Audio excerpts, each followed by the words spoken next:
আজকে আমরা শিখব অমূলদ সংখ্যা। অমূলদ সংখ্যা যেমন √2, √3, √5, √7, √11 এইসব সংখ্যাগুলাকে সংখ্যা রেখার উপরে কিভাবে স্থাপন করা যায়, কিভাবে লেখা যায় সেই সম্পর্কে শিখব। ওকে, তো ধরো √2 প্রথমে শিখি, ঠিক আছে? তো আমরা সংখ্যা রেখার তো অমূলদ সংখ্যা √2, √3, √7, √11 এই ধরনের নাম্বারগুলাকে সংখ্যা রেখার উপরে স্থাপন করার জন্য প্রথমে আমরাকে পিথাগোরাসের উপপাদ্যটা জানতে হবে। পিথাগোরাসের উপপাদ্যটা কি? পিথাগোরাসের যদি সমকোণী ত্রিভুজের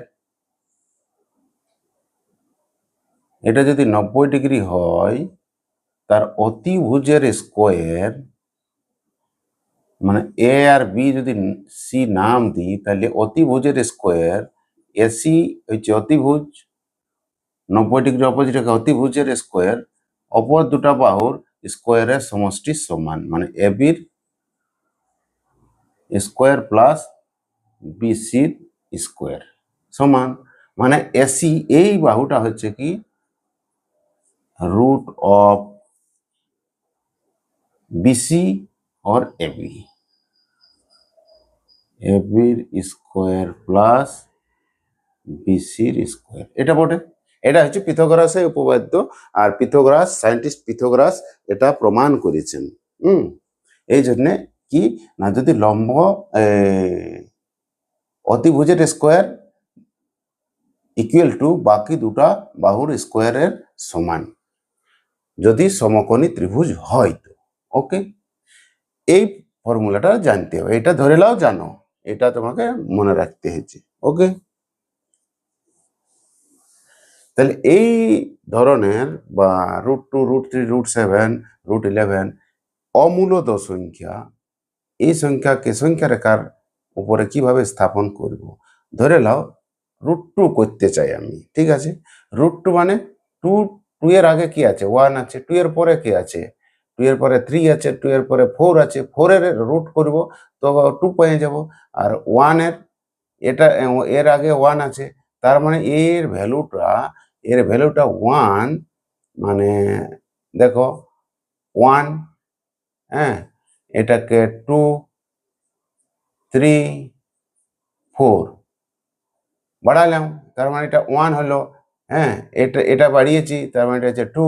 তার মানে এই দুটা ভ্যালুই √2 আর √3 যে ভ্যালুটা মানে যে স্থানটা হবে 1 আর 2 এর জায়গাতে হবে, 1 আর 2 এর মধ্যস্থলে হবে, ঠিক আছে? এর ভিতরে কোন একটা জায়গাতে হবে, সেটা কোনখানে হবে আমরা জানি না, সেটা বার করা মানে সেটা আমরা গ্রাফের সাহায্যে, সেটা মানে অঙ্কনের সাহায্যে সেটা স্থাপন করব। ধরিলাম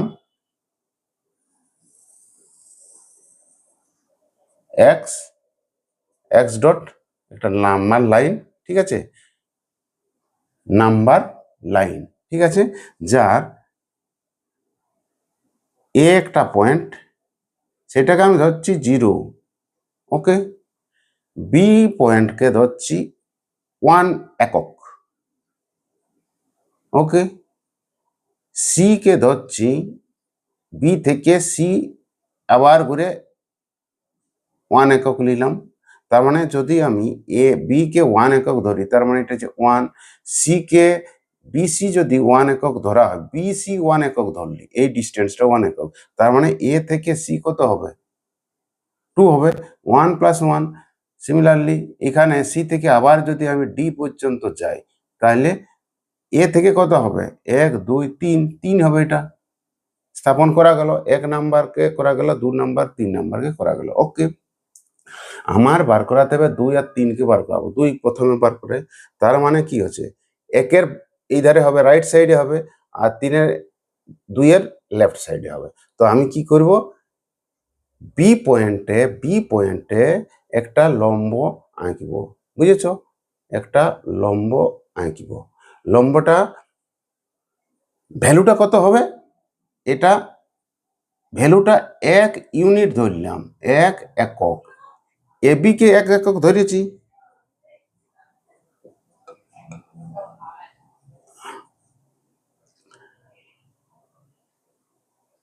এসি 2 একক হবে, পির উপরে সংখ্যা রেখার লম্ব করে একটা লম্ব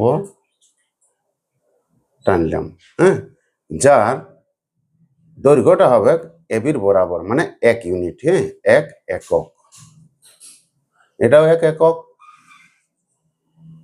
হ্যাঁ, এটা ধরলাম পি। ওকে, এবারে এ আর পি কে যোগ করে তাও দেখি তো, হলো, তার মানে কি এ বি পি, এটা কি হলো, একটা লম্ব এই সমকোণী ত্রিভুজ, সমকোণী ত্রিভুজ যার এটা হচ্ছে 90 ডিগ্রি, তার মানে ওপি ইকুয়াল টু আমি বলতে পারি, ওপিটা মানেটা কত, কি বলবো না, এ বি স্কোয়ার প্লাস এটা স্কোয়ার, এটার ভ্যালু কত 1, তাই 1 এর স্কোয়ার প্লাস এটার ভ্যালু কত 1 ধরেছি, 1 এর স্কোয়ার, তো কত হলো 1 এর স্কোয়ার 1, 1 এর স্কোয়ার 1, তো √2 হলো, তার মানে ও পি যে ডিস্টেন্সটা পেলাম সেইটার ভ্যালুটাই হচ্ছে √2, তাহলে এ পি এর চাপ নিয়ে আমি সমান বরাবরে সংখ্যা রেখার উপরে স্থাপন করলাম, যদি পাই আমি P1, বুঝেছ, এ পির বরাবর P1 পেলাম, তাহলে P1 যে পেলাম এই পয়েন্টটাই হচ্ছে √2, কত দূর P1 ইকুয়াল টু P1 নে বাস স্থাপন করে দিলাম, ক্লিয়ার, কোনো প্রবলেম, একদম সিম্পল জিনিস। এবারে √3টা করব, তাহলে √3টা করতে গেলে কিন্তু √2 এর দরকার, তো আমি ওপি পেয়েছি √2, ক্লিয়ার।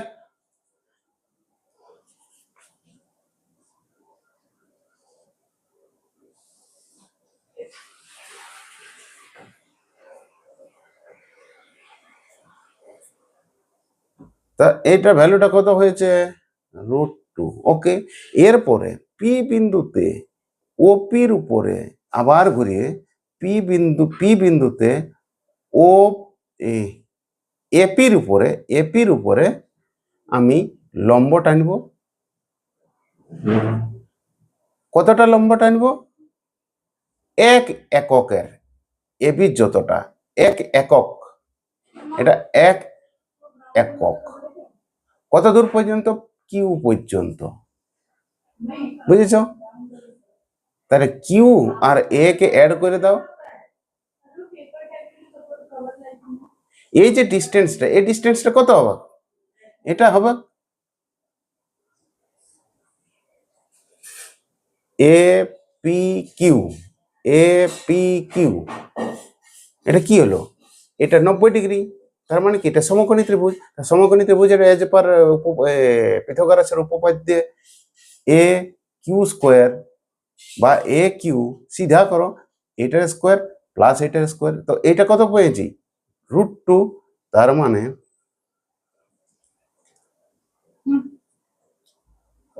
√2 এর স্কোয়ার প্লাস 1 এর স্কোয়ার, মানে কত, এটা 2 প্লাস 1 মানেই তো √2 হলো রে ভাই, এ কিউ মানে কি পেলাম, এ কিউ মানে হচ্ছে √2 এর স্কোয়ার প্লাস 1 এর স্কোয়ার, মানে 2 প্লাস 1 মানে √3, ওকে। তাহলে এ কিউর সমান চাপ নিয়ে আমি Q1 একটা পাবো, কাটবে নাম্বার লাইনটাকে Q1, তাহলে Q1টাই কত ভ্যালু হবে, এ থেকে √3, তার মানে এ Q1 ইকুয়াল টু √3। ক্লিয়ার? একদম সিম্পল জিনিস, একদম কিচ্ছু নাই এটার মধ্যে। কি ধরলাম? হ্যাঁ, √3 যদি বার করাতে হয় তাহলে এর আগেরটা কিন্তু পেতে হবে, বুঝেছ? তো আগেরটা তো আমাকে এইখান থেকেই করতে হবে। কারণ √2 করতে গেলেও এই পুরাটা করতে হবে, আর √3 করতে গেলে পুরাটা করতে হবে। ধরিলাম এটা হচ্ছে নাম্বার লাইন, এ হচ্ছে 0, এ বি 1 ইউনিট ধরলাম, এস বিসি আবার 1 ইউনিট ধরলাম, তাহলে এ সি হবে 2। ক্লিয়ার? এরপরে কি করলাম, বি আর সি এর মাঝখানে হবে, কারণ কি একের বেশি ভ্যালু আর 2 এর কম, একের বেশি ভ্যালু 2 এর কম, তার মানে বিতে আমি 1 লম্ব টানলাম 1 ইউনিট, তারপরে পি পর্যন্ত। এবারে পি আর এ অ্যাড করে দিলাম অ্যাজ পার পিথাগোরাসের উপপাদ্য অতিভুজের স্কোয়ার। অতিভুজটা কি না, রুট অফ এটার স্কোয়ার প্লাস এটার স্কোয়ার, ওই করে √2 বেরিয়ে গেল। আবার এই পয়েন্ট থেকে পি পয়েন্টে এ কিউর উপরে লম্ব টানলাম 1 ইউনিট, যেটা পি কিউ হলো। এ আর কিউ আপস মানে যোগ করলাম, তার ভ্যালুটা কি হবে, এটাও একটা লম্ব, লম্ব, তার মানে সমকোণী ত্রিভুজ হলো। ফের ওই উপপাদ্য দিয়ে ভ্যালুটা বার করে দিলাম।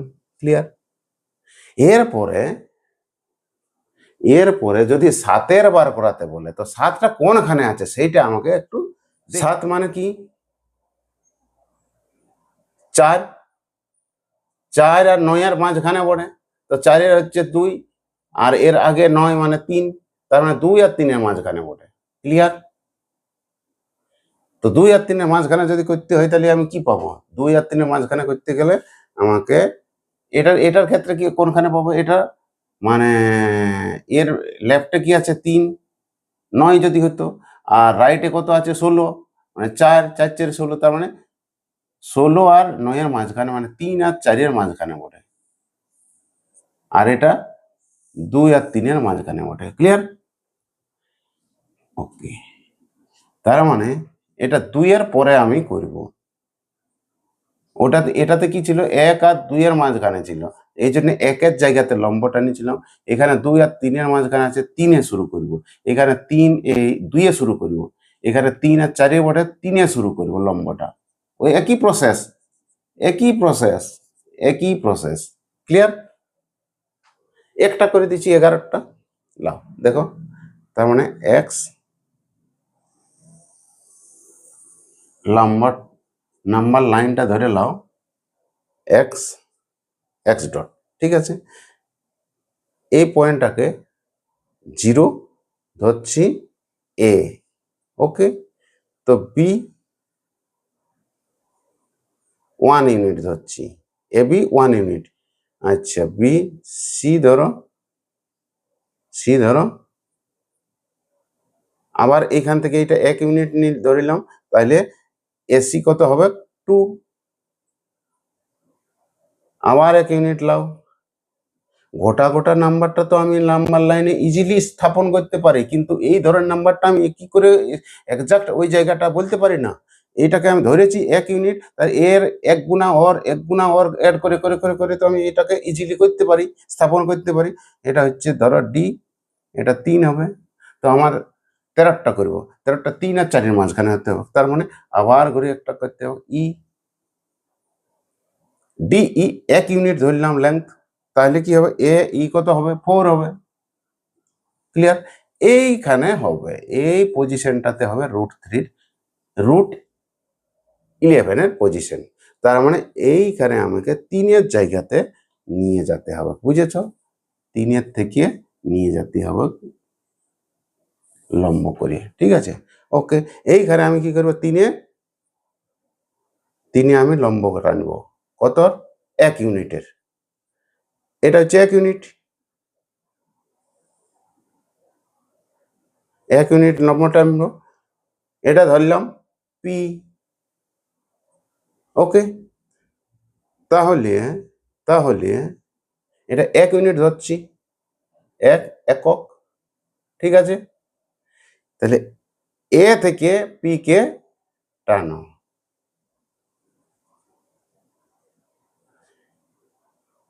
তো পি ডি এ, এডি কত? এডি হচ্ছে 3, আর পি ডি পি কত?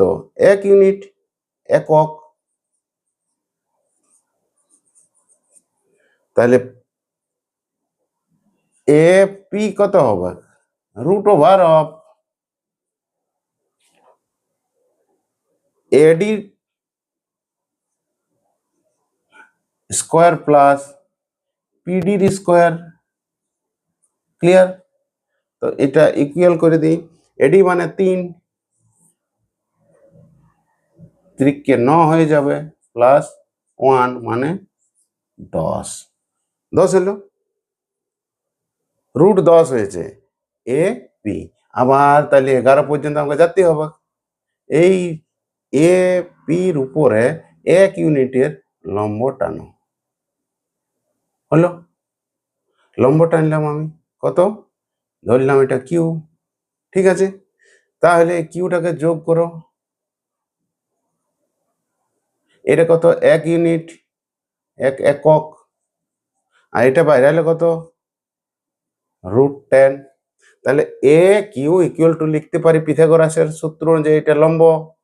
হ্যাঁ, তো এ কিউ ইকুয়াল টু কত? এ পি এর স্কোয়ার প্লাস পি কিউর স্কোয়ারের রুট। A P square plus P Q square. তো এপি কত পাইছি? √10। তো তার স্কোয়ার মানে কত হবে? 10। আর এটা 1 একক ধরিয়েছি, এইটা তো আমি ধরতে পারি, প্লাস 1 কত হইল? 11। তাহলে এ আর কিউ হচ্ছে √11। তাহলে আমি এটা তো লম্বাটা পেলাম, তাহলে আমি এখানে স্থাপন করতে পারবো। কি করব? এ কিউর চাপ লাও, এ কিউর চাপ লাও এইখানে। এটা হচ্ছে তোমার Q1 ধরো। তাহলে এ Q1 ইকুয়াল টু √11। বাস, এইভাবে স্থাপন করা যায়। দশমিক সংখ্যা আবৃত হোক বা সসীম হোক, এটাকেও কিন্তু সংখ্যা রেখার উপরে স্থাপন করা যেতে পারে। যাবেই, অবশ্যই যাবে। তো সে একটা প্রসেস আছে, এটাকে কি বলে, মানে বারবার ওটাকে বিবর্ধিত করে, হ্যাঁ, ওই প্রসেসটা করা হয়। তার মানে এটা বলে প্রসেস অফ সাকসেসিভ ম্যাগনিফিকেশন। কিরকম?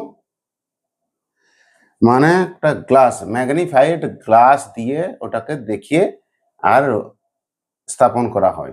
ধরে নাও একটা 5.762 একটা নাম্বার। কি নাম্বার? সসীম দশমিক নাম্বার। এটাকে আমি স্থাপন করব কোথায়? নাম্বার লাইনে। তো নাম্বার লাইনটা লিখি। তার মানেটা কি? এটার মানেটা কি? এটা কোনখানে? 5 আর 6-এর মাঝখানে বটে। হ্যাঁ, এই জায়গাটা 5 আর 6-এর মাঝে এই নাম্বারটা বটে। তো কোনখানে বটে আমি কি করে? লিখা তো যাবে না, এটা ভাগ ভাগ করে। কত ভাগ করবো, কিভাবে করব? সেটা ম্যাগনিফাইং গ্লাস দিয়ে সেটা দেখা যাক। কি করে দেখা যাক? নাম্বার লাইন টানলাম, ঠিক আছে, 5 আর 6 ধরলাম। এটা হচ্ছে এ, এটাকে 0 ধরছি। তাহলে বি, এটাকে 1 ধরছি। সি 2, ডি 3, ই 4, এফ 5, জি 6। ঠিক আছে, 5 আর 6-এর মাঝখানে বটে এই নাম্বারটা। ঠিক আছে, আমি কি করব? 5 আর 6 এই পার্টটাকে 10 ভাগে ভাগ করবে, ইজিলি করা যাবে। 10 ভাগে ভাগ করব, 10 ভাগে যদি আমি ভাগ করি, তার মানে এদিকটা 5 হবে, এদিকটা 5 হবে, ঠিক আছে। এটা মানে 5/10, তার মানে কি এই পয়েন্টটা কত হবে, 5 + 5/2, ঠিক আছে। আমার আছে কত, 7, 5.7, তার মানে এই ধারটাকে মানে এই সাইডটাকে আবার 5 ভাগ করে দিচ্ছি, টোটাল 10 ভাগ করব। তো মাঝখানে এই সাইডটাকে তো করার দরকার নাই, তো আমি এই সাইডটাকে 5 করে দিচ্ছি, আধাটাকে এই সাইডে তো আমার আসছে না নাম্বারটা, 5.7 আছে, ঠিক আছে, 5.7। তার মানে এটা হচ্ছে, এটাকে 5 ভাগ করো, 1 2 3 4 5, ওকে। 10 ভাগের এই ধারটাকে আবার 5 ভাগ করে দিলাম, মানে এই ধারটা 5, এই ধারটা 5, ক্লিয়ার হইল। মানে এইটা, এই পয়েন্টটা, এটা 5, এটা 6, তারপরে 7,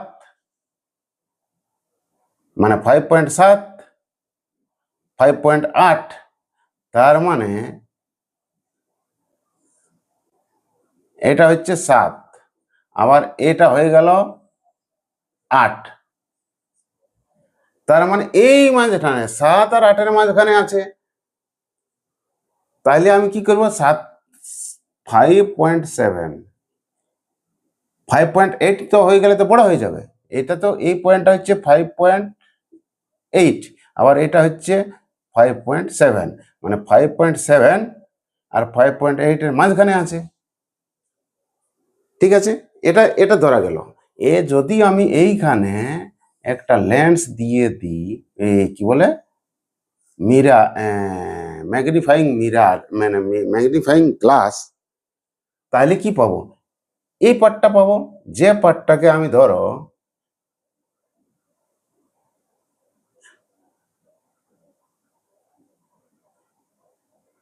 5 6 6 7, এটা হ্যাঁ,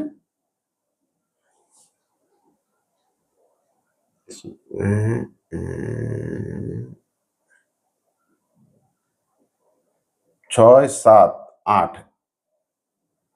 এইটা, ওকে। তার মানে ম্যাগনিফাইং গ্লাস দিয়ে যদি আমি দেখি, তাহলে আমি এরকম করি, এটাকে কিরকম, এই পয়েন্টটাকে আমি 5.7 আর 5.8-এর মাঝখানে আছে, 5.7 আর 5.8 এর মাঝখানে, তো এইটাকে আবার 10 ভাগে ভাগ করো, এই ধারটা 5, এই ধারটা 5, ক্লিয়ার।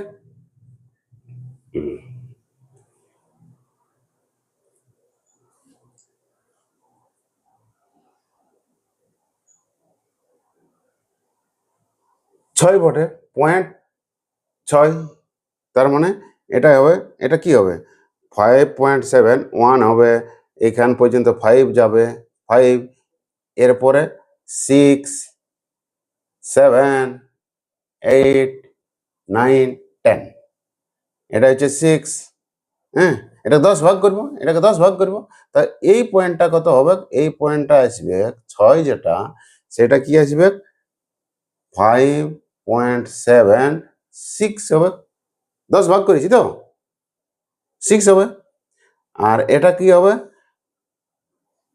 7, মানে 5.77, এবারে দেখো 5.77, এ তো বাড়িয়ে গেল, 6 আছে তো, তার মানে 5.76 আর 5.77-এর মাঝখানে ওই নাম্বারটা বটে।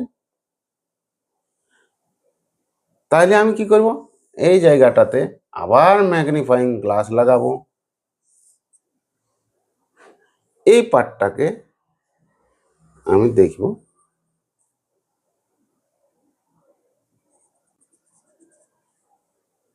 এইখানে আমি কি দেখলাম, এটা দেখলাম, আর এইটা দেখলাম, এটা এই পার্টটাকে আমি আবার 10 ভাগে ভাগ করব। তো এইটা এইখানটা কি আছে 5.5 76, আর এই পয়েন্টটা হচ্ছে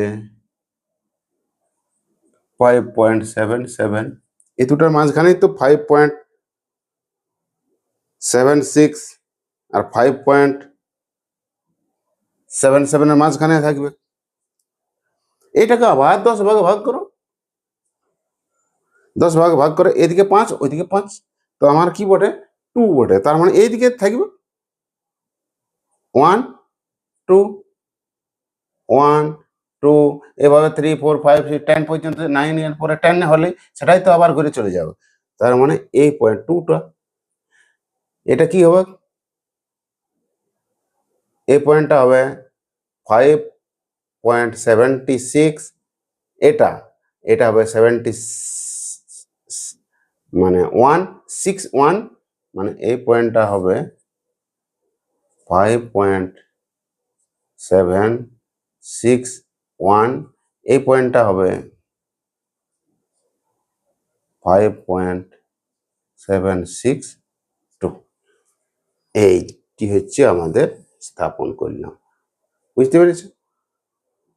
মানে দশমিক নাম্বারটাকে ম্যাগনিফাইং গ্লাস দিয়ে আমি স্থাপন করলাম। এইটুকু জায়গাটার মধ্যেই জাস্ট প্রসেসটা, এই যে প্রসেসটা করার যে টেকনিকটা, এই টেকনিকটাকে বলা হচ্ছে, কি বলা হচ্ছে না, প্রসেস অফ সাকসেসিভ ম্যাগনিফিকেশন। বারবার বিবর্ধিত করে স্থাপন করা হচ্ছে, বারবার বিবর্ধিত করে স্থাপন করা হচ্ছে। এই জন্যে এই প্রসেসটার নাম হচ্ছে পর্যায়ক্রমিক বিবর্ধক পদ্ধতি। পর্যায়ক্রমিক বিবর্ধক পদ্ধতি, ক্লিয়ার? এরকম যে কোনো নাম্বার দিবে এই প্রসেসেই হবে। কোন খানটাতে হচ্ছে সেই খানটায় স্থাপন করলাম প্রথমে, তারপরে সেইটাকে ম্যাগনিফাইং গ্লাস দিয়ে বিবর্ধিত করলাম, করে পাওয়া গেল দশমিকের পরে একটা স্থান, তারপরে আবার সেটাকে 10 ভাগে করা হলো, সেটার পরে নেক্সট স্থানটা পাবো, আবার 10 ভাগ করব, নেক্সট স্থানটা পাবো, বাস এতটুকুই। ভিডিওটা যদি ভালো লাগে তাহলে লাইক করো, সাবস্ক্রাইব করো, আর বেল আইকনটা প্রেস করো। Thank you.